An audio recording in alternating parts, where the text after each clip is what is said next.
Madame la députée de Repentigny, en principal. Monsieur le Président, hier, l'Assemblée nationale a posé un geste important pour la lutte contre la prostitution juvénile et l'exploitation sexuelle. Nous avons adopté une motion pour demander à ce que les dispositions de la loi fédérale C-452 soient mises en œuvre. Cette loi modifie le Code criminel pour faire 3 choses essentielles. Elle renverse le fardeau de la preuve de la victime vers le proxénète. Elle permet la confiscation des produits de la criminalité de celui qui est reconnu coupable et elle prévoit des peines consécutives pour les proxénètes.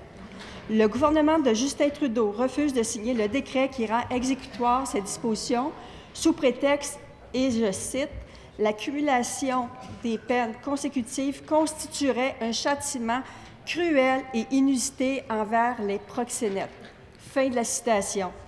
La ministre de la Justice va-t-elle, suite à la motion d'hier, faire des pressions sur son homologue fédéral pour rendre exécutoire les dispositions de la loi C-452? Madame la ministre de la Justice. Monsieur le Président, je remercie la collègue pour sa question. Ça permet tout simplement de confirmer que j'ai déjà, bien avant la motion, demandé à ma collègue ministre de la Justice fédérale de tout faire afin de donner suite à ce projet de loi-là, à assurer le décret de mise en vigueur de la loi. J'ai écrit à ma collègue en février, le 10 février 2016. Et donc, cette question-là a aussi été abordée lors de nos rencontres fédérales provinciales. Et c'est d'ailleurs pour ça que nous avons, tout comme le proposait notre collègue, voté en faveur de la motion qui a été présentée hier. Première complémentaire, Madame la députée de Repentigny. Monsieur le Président, ça fait 2 ans et demi qu'on attend que la loi fédérale entre en vigueur. 2 ans et demi qu'on fait passer le droit des proxénètes avant le droit des victimes, souvent mineures. Est-ce que la ministre a l'intention, suite à la motion adoptée hier, de retourner à Ottawa pour refaire des pressions auprès de son homologue fédéral et lui indiquer qu'au Québec, nous prenons la défense de nos victimes et non pas des proxénètes?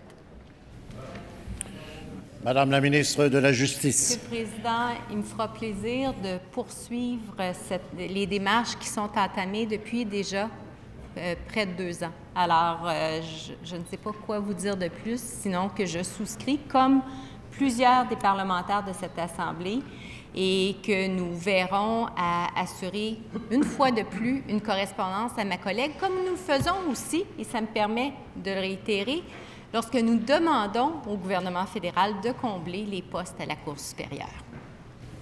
Deuxième complémentaire, Madame la députée de Repentigny. Monsieur le Président, on a tous voté ensemble hier pour faire passer le droit des victimes d'exploitation sexuelle avant le droit des proxénètes. Ce dossier-là aurait dû être réglé depuis il y a 2 ans et demi, l'unité de l'inaction du gouvernement fédéral, 2 ans et demi pendant lesquels on aurait pu en faire beaucoup plus pour nos jeunes filles mineures, victimes d'exploitation sexuelle. Est-ce que la ministre va, dans les prochains jours, retourner rencontrer son homologue fédéral, faire des pressions pour indiquer qu'au Québec, Madame la ministre de la Justice. Monsieur le Président, effectivement, nous avons à cœur le bien-être des victimes. C'est pour ça que nous avons mis en place une série de mesures au cours des dernières années pour accompagner les victimes d'agressions sexuelles et les victimes de violences sexuelles dans le processus judiciaire. Et c'est pour ça que mes collègues de la condition féminine et ma collègue déléguée aux services sociaux ont aussi posé des gestes sans précédent pour accompagner les victimes.